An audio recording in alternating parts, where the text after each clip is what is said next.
इसलिए जो महामारी बीमारी कानून था, एपिडेमिक डिसीजेस एक्ट 1897, बहुत पुराना कानून है। उस कानून के तहत 123 साल पहले वाला कानून है। उस कानून के तहत उसमें बदलाव करके यह अध्यादेश लागू करने का निर्णय आज मंत्रिमंडल ने किया है। अब ये होगा कि इस तरह का अपराध ये कॉग्निजेबल भी होगा और नॉन बेलेबल होगा। ये संज्ञान भी लिया जाएगा, संज्ञान योग्य भी होगा और जमानत न मिलने वाला होगा। 30 दिन में इसकी इन्वेस्टिगेशन पूरी होगी। सीनियर इंस्पेक्टर के लेवल पे ही इन्वेस्टिगेशन होगी और 1 साल में फैसला आएगा और सजा भी कड़ी सजा का प्रावधान किया है। 3 महीने से 5 साल सजा हो सकती है अगर इन पर हमले हुए या कोई नुकसान किया, और 50,000 से 2 लाख रुपए तक का जुर्माना देना पड़ सकता है। 50,000 से 2 लाख रुपया केसेस के ग्रेविटी पर तय होता है।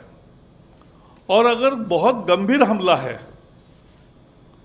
गंभीर इंजरी हुई है, तो 6 महीने से 7 साल तक सजा का प्रोविजन है, 6 मंथ to 7 years। और ऐसे केसेस में जो जुर्माना है वो 1 लाख से 5 लाख तक है। तो भारी सजा भी होगी और भारी भरकम जुर्माना भी होगा। संदेश साफ है, डॉक्टर और आरोग्य कर्मियों पर हमले बर्दाश्त नहीं होंगे। केवल इतना ही नहीं, आज एक विशेष प्रोविजन भी की है अध्यादेश में कि समझो उनकी गाड़ी का नुकसान हुआ, उनकी क्लिनिक का नुकसान हुआ, तो जो भी उसकी कॉस्ट है, मार्केट वैल्यू, उसके 2 गुना जिसने हमला किया उनसे वसूला जाएगा। जो भी कोई हमले के लिए जिम्मेवार होंगे, उनसे जितना नुकसान हुआ है उसके मार्केट वैल्यू का 2 गुना ज्यादा ये उनसे भरपाई, कॉम्पेंसेशन के रूप में लिया जाएगा। वैसे अभी केंद्र के आईपीसी है, इंडियन पिनल कोड है, क्रिमिनल प्रोसीजर कोड है, नेशनल सिक्योरिटी एक्ट है, डिजास्टर मैनेजमेंट एक्ट है और अनेक राज्यों के कानून भी है। लेकिन फिर भी सबकी मांग भी थी कि देश भर का कानून बने और इसलिए आज पूरे देश में लागू होने वाला अध्यादेश आज लागू किया है। डॉक्टर अब, क्योंकि कोविड का संकट ये गंभीर संकट है, इसमें बिना टेंशन डॉक्टर और आरोग्य कर्मी काम कर सके, ना उनके साथ कोई हमला होगा, ना उनके साथ कोई जाति होगी, इस तरह की व्यवस्था अब कायम होगी। आपको पता है, मोदी सरकार ने ये महामारी का संकट आने के साथ ही अनेक कदम उठाए और सारे आरोग्य सेवा में लगे हुए सभी कर्मचारी, डॉक्टर से लेकर आशा वर्कर तक, नर्सेस से लेकर स्टाफ तक, पैरामेडिक्स तक से लेकर अन्य लोग भी, इन सबके लिए 50-50 लाख का इंश्योरेंस शुरू किया ताकि मद निश्चिंत होकर आदमी काम कर सके। और इसलिए ये इंश्योरेंस का काम किया। दूसरा एक बड़ा फैसला लिया कि आयुष्मान योजना के लाभार्थी, अभी समझो किसी को कोविड है तो वो कोविड हॉस्पिटल में जाते हैं, वो एम्पैनल्ड हॉस्पिटल के सूची में नहीं है, लेकिन फिर भी उसको ट्रीटमेंट भी मिलेगी और उसका खर्चा भी मिलेगा, उसको पैसे नहीं देने पड़ेंगे।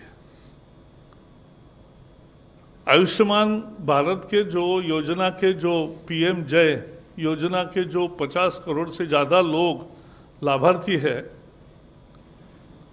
वो अगर दूसरी बीमारी, कोविड नहीं है, नॉन कोविड बीमारी और नॉन पैनल्ड हॉस्पिटल में अगर अभी जाएंगे तो सरकारी अस्पताल के सर्टिफिकेट से उनका भी ट्रीटमेंट होगा और उसका पैसा नहीं लिया जाएगा। आपको मालूम है इस देश में कोविड हॉस्पिटल नहीं था। कोविड हॉस्पिटल क्यों? दुनिया में नहीं था, अपने ही देश में क्यों? और अब अपने जो हॉस्पिटल्स थे और ये नए कोविड हॉस्पिटल बने 723, इसमें अब 1,86,000 लगभग 2 लाख बेड्स आइसोलेशन के तैयार हो गए हैं। 24,000 आईसीयू बेड्स है और 12,190 वेंटिलेटर्स है। तो ये सेवाओं का विस्तार 3 महीने में किया। भारत में पहली केस 30 जनवरी को हुई, उसके पहले चीन में संक्रमण आया। तभी से प्रधानमंत्री हमें कैबिनेट में भी बताते थे कि ये गंभीर संकट है, ये चुनौती सारे विश्व के सामने आएगी और हमें तैयारी करनी चाहिए। और इसलिए तैयारी में जुट गए। जहां पीपीई की बात है, हमारे यहां एक भी फैसिलिटी नहीं थी। आज 77 डोमेस्टिक मैन्युफैक्चरर्स हो गए और 1,88,00,000 इतनी इनको ऑर्डर दी है और रोज सामान आ रहा है।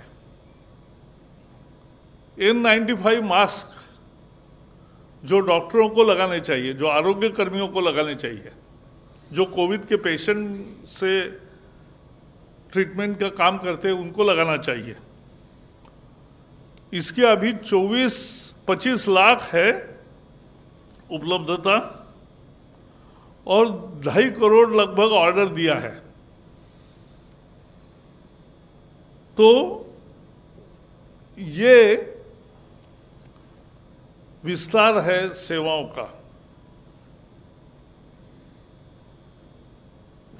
तो ये काम किया है और इसलिए मुझे लगता है कि पूरे आरोग्य कर्मियों के आरोग्य परिवार का ही पूरा ख्याल रखने का सरकार का मनोदय है और यही मनोदय आज के इस अध्यादेश से साबित हुआ है। Friends, today cabinet met under the chairmanship of Prime Minister Narendra Modi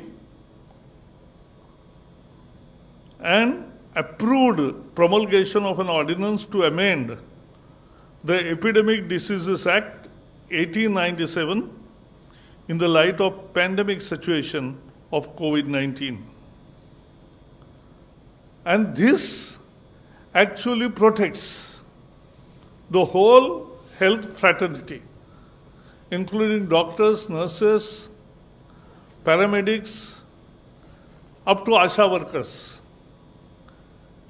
Everybody get protected because what we have seen when they are doing a yeoman's job, when they are doing the most crucial duty for the country, at some places they are being attacked. And some places their property is damaged. And at many places they are being looked upon as the carriers of the COVID-19. So be it harassment or be it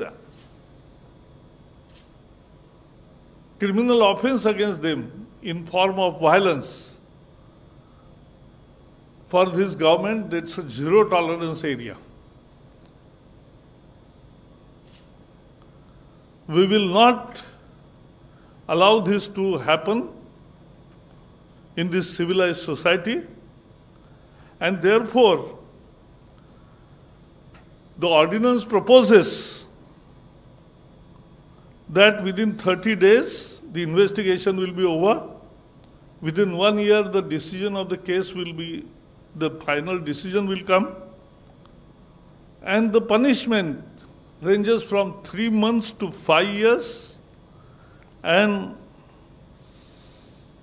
fine from 50,000 rupees to 2 lakh rupees. And in severe cases, where serious injuries, grievous injuries have taken place, the punishment starts from 6 months to 7 years, and fines start from 1 lakh rupees to 5 lakh rupees. Today, in the morning, Home Minister Amit Shah and Dr. Harshvardhan, the Health Minister, they had video conference with all medical fraternity representatives.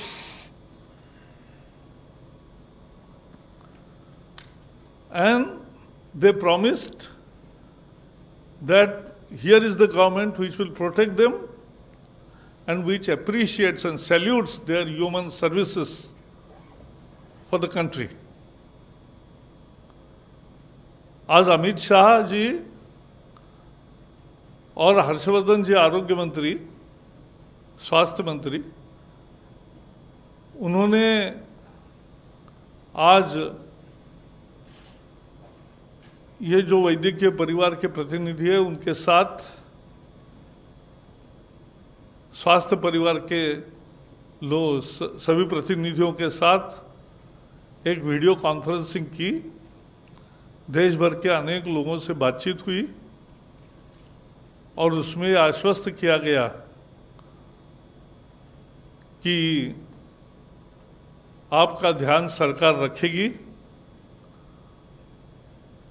और आप पर कोई हिंसा या कोई अपमान का प्रसंग नहीं आएगा, कोई हैरेसमेंट नहीं होगा।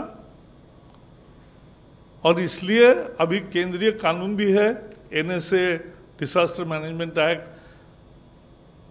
आईपीसी, सीआरपीसी, फिर भी ये अध्यादेश लाने का फैसला किया।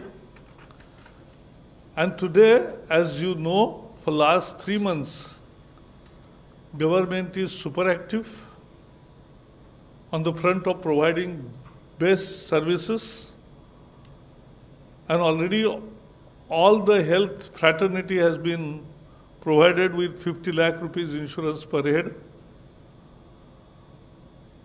The difficulties in Ayushman treatment in unimpaneled hospital are also already removed. COVID hospital, which was 0, is now 700 plus. Isolation bed nearly 2 lakh. Ventilators nearly 15,000. PPEs and N95 mask, which was not produced in our country for 70 years, now are produced in our country, make in India. And that is also happening. And ventilators. Friends, there was another decision to increase the subsidy on phosphatic and potassic fertilizers for year 2021. Now, this year, government will incur expenditure in form of subsidy is 22,186 crores. So that's another decision. And potassium and phosphatic. there will be The subsidy, which is a regular scheme, This year it will be more than last year, and 22,000 crore, 186, 22,186 crores will be. How much is the increase, sir? Increase is nearly 5 to 7%. And more importantly, this is, as you know, there were post-facto sanction of 15,000 crore package, a special package for fighting COVID, and promulgation of Indian Medical Council, Central Council, and Homeopathic Central Council ordinances. So these are the issues today. Thank you very much.